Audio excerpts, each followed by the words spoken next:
Samuel Eto'o, l'homme qui a fait plier l'État du Cameroun.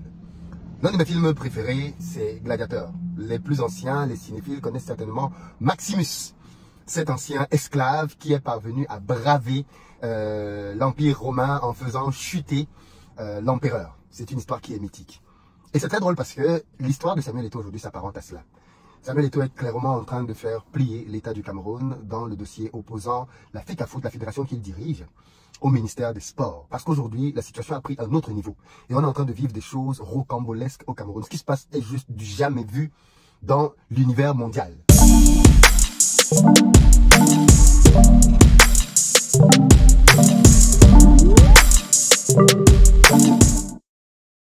Alors, hier, je vous ai laissé en vous donnant une information qui n'était pas tout à fait exacte, dans laquelle je disais que la FECAFOOT avait prévu un bus qui mettrait 7 heures de temps pour arriver à Garoua, dans le nord du Cameroun, pour jouer le match.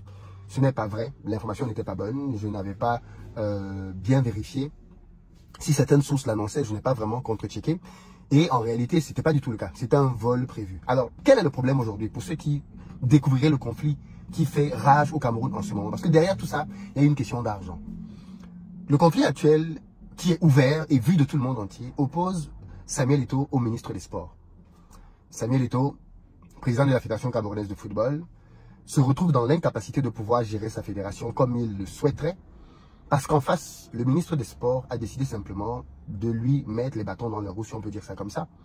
Parce qu'au Cameroun, il existe un texte à peu près ambigu qui, en réalité, partage les responsabilités entre la fédération et le ministère sur la gestion du football. Ce qui est clair quand même, c'est que la Fédération camerounaise de football a des prérogatives qui lui sont données parce que, bien évidemment, en tant qu'instance du football, c'est elle qui est en coopération, en collaboration avec la Confédération africaine et la FIFA. Mais, au Cameroun, comme rien ne se passe jamais au Cameroun comme ailleurs, il fallait que le Cameroun ait sa singularité. Quelle est la singularité?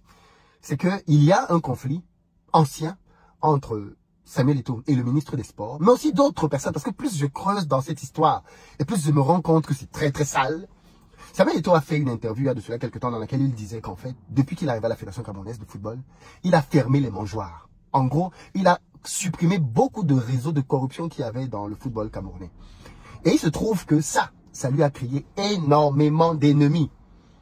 Et donc, ces ennemis-là, qui sont donc des gens très puissants au Cameroun, veulent sa peau. Et donc sont prêts à tout pour saboter son travail. Il se trouve qu'au début de son mandat, Samuel Eto'o avait un blanc-seing. Il pouvait faire à peu près tout ce qu'il voulait parce qu'il avait l'aval de la présidence de la République dans son travail. Mais, malheureusement pour lui, les résultats n'ayant pas suivi, après 2 années d'accalmie, le président de la République, lors de son dernier discours à la nation, a dit clairement qu'il comptait sur le ministre des Sports pour redresser la barque du football camerounais parce que l'État camerounais consent énormément de sacrifices financiers pour des résultats qui ne suivent pas.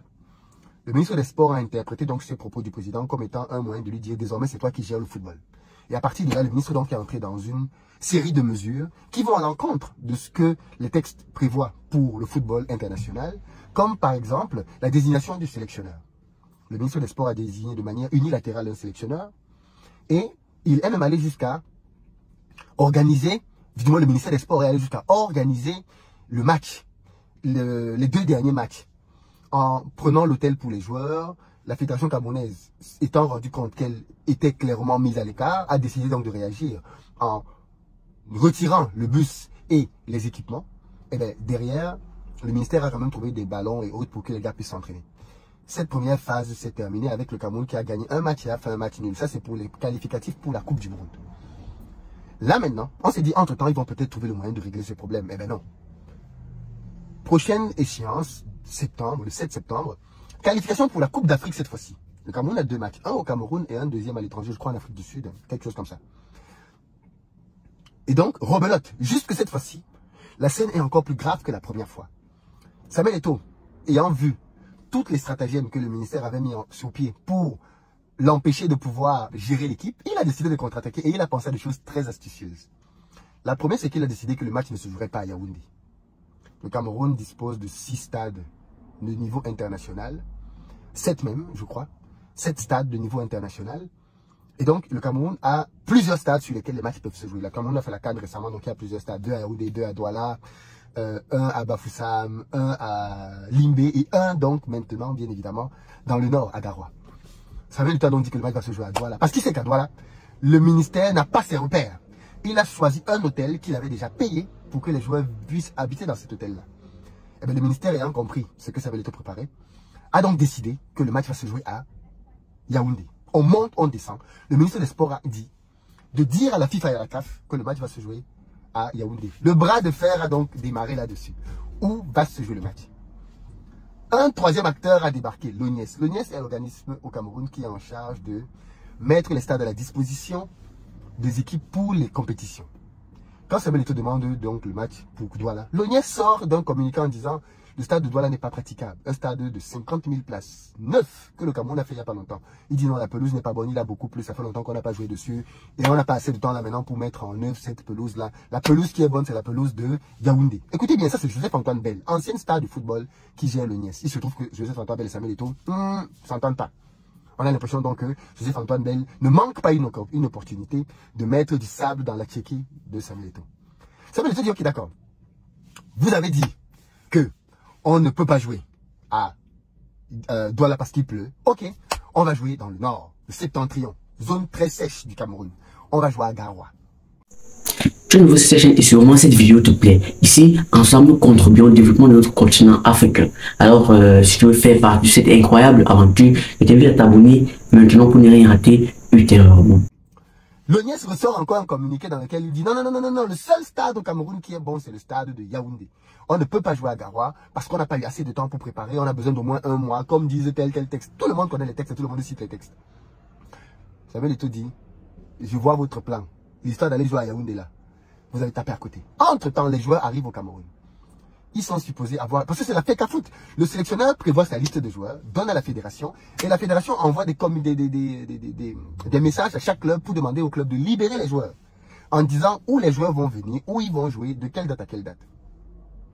Les joueurs arrivent au Cameroun, et il y a donc un duel. Où vont-ils aller? Vont-ils aller à Douala, dans l'hôtel que la fédération a réservé, ou alors vont-ils aller à Yaoundé, là où le ministère a réservé? À la grande surprise, les joueurs vont à Yaoundé. Tous. J'ai fait dans une vidéo pour dire que les joueurs ont lâché Samuel Eto'o, clairement. Parce que si le ministère peut mettre autant la pression, il ne peut pas forcer les joueurs à venir de son côté. Donc les joueurs ont pris le camp du ministère. Quoique, ce n'est pas si simple que ça. Samuel Eto'o donc, sur cette base, d'après les informations qu'on a sur Internet, la fédération camerounaise du moins, parce que quand je dis Samuel Eto'o, je parle de la fédération camerounaise, rédige donc des courriers pour informer les clubs des joueurs de ce que les joueurs ne sont pas arrivés au lieu du rassemblement. Donc on ne sait pas où sont allés les joueurs. Ils ne sont pas venus au rassemblement. Donc ça veut dire que maintenant, les joueurs peuvent avoir des problèmes dans leur club.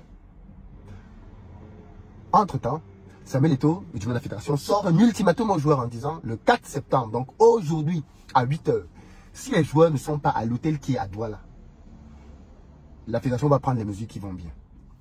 Et là, bien évidemment, c'est un ultimatum. Et quand tu donnes un ultimatum, tu dois t'exécuter. Qu'est-ce qu'on découvre hier soir?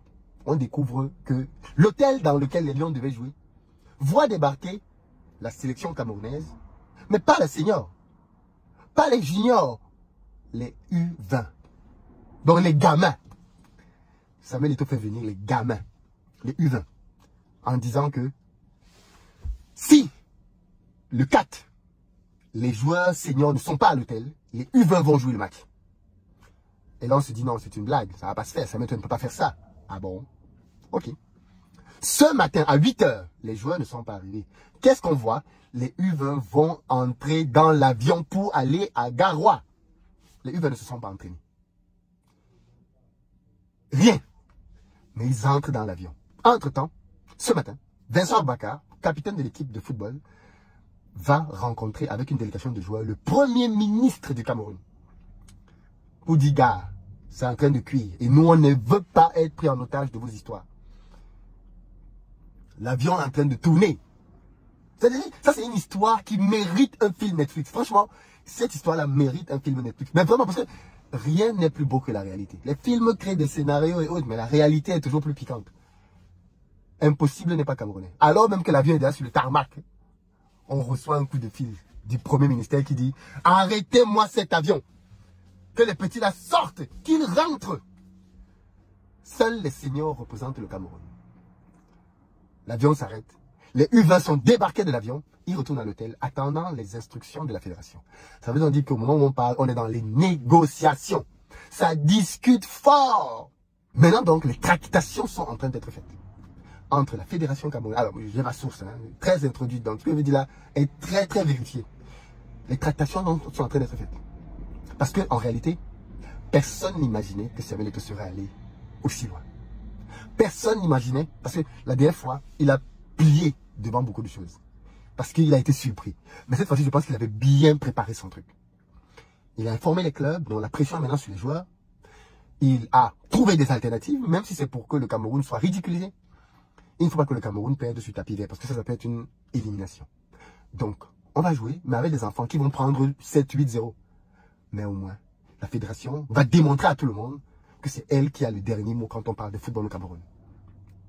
Voilà donc la situation actuelle au pays. Le football. Et pourquoi tout ceci arrive? Parce que la fédération camerounaise de football, comme beaucoup d'autres fédérations africaines, n'a pas les moyens de sa politique. Parce que si ce genre de choses ne peuvent pas se produire en France, au Brésil, les fédérations qui ont des budgets, parce que la fédération est supposée être autonome. Mais comme en Afrique, ils n'ont pas d'argent, eh bien, qu'est-ce qui se passe? On est obligé de tendre la main à l'État. Mais comme Samuel Eto'o est parvenu à rassembler de l'argent pour l'hôtel, pour l'avion et tout le reste, il n'avait plus besoin de l'État. Donc maintenant, il est en position de force pour pouvoir dicter ce qu'il veut. Et ça nous rappelle donc que dans ce monde-là, quand tu n'as pas d'argent, tu subis. Quand tu n'as pas d'argent, c'est à tous les niveaux, tu subis. Quand tu as de l'argent, tu as du pouvoir. L'histoire est loin d'être terminée. Mais dans tous les cas, aux dernières nouvelles, les joueurs qui étaient à Yaoundé, là où le ministre avait dit que le match allait se jouer, vont aller à Garoua. Les dernières nouvelles disent qu'ils vont aller à Garoua demain, jeudi. Ils sont en train de faire leur deuxième séance d'entraînement au moment où je tourne cette vidéo. Ils vont probablement faire une troisième ce soir. Demain, ils plient les bagages, ils vont à Garoua pour jouer à Garoua. Les populations du Nord Cameroun seront donc très contentes de recevoir ces matchs des Lions indomptables. Ce n'est pas tous les jours que les matchs se jouent là-bas. Donc ils vont pouvoir avoir la ferveur populaire au Nord Cameroun pour l'organisation de ces matchs de football. Mais en réalité, on est d'accord que ce n'est pas parce qu'on aimait trop les gens du Nord. C'est juste un conflit. Quand les éléphants se battent, les herbes souffrent. C'est juste un conflit qui a dirigé, délocalisé le match là-bas. Comment ça va se terminer? Je n'en sais rien. Le ministre n'a pas donné son dernier mot. Samuel Eto'o non plus. Comment ça va se terminer? Quel va être... déjà, partons du principe que les joueurs vont réellement y aller. Ça va être quoi la suite? Qui va être sur le banc de touche? Est-ce qu'on va encore avoir le problème de staff? Parce que jusqu'à présent, il y a le staff de Samuel Eto'o, le staff de la fédération et le staff du ministère. Quel va être le staff qui va accompagner Marc Brice? Dans quel état les joueurs vont arriver? Quelles prestations allons-nous avoir? Bref, bien malin celui qui peut prévoir ce qui va se passer dans les prochaines heures. Moi, j'observe, j'ai les infos, je vous partage. Peace.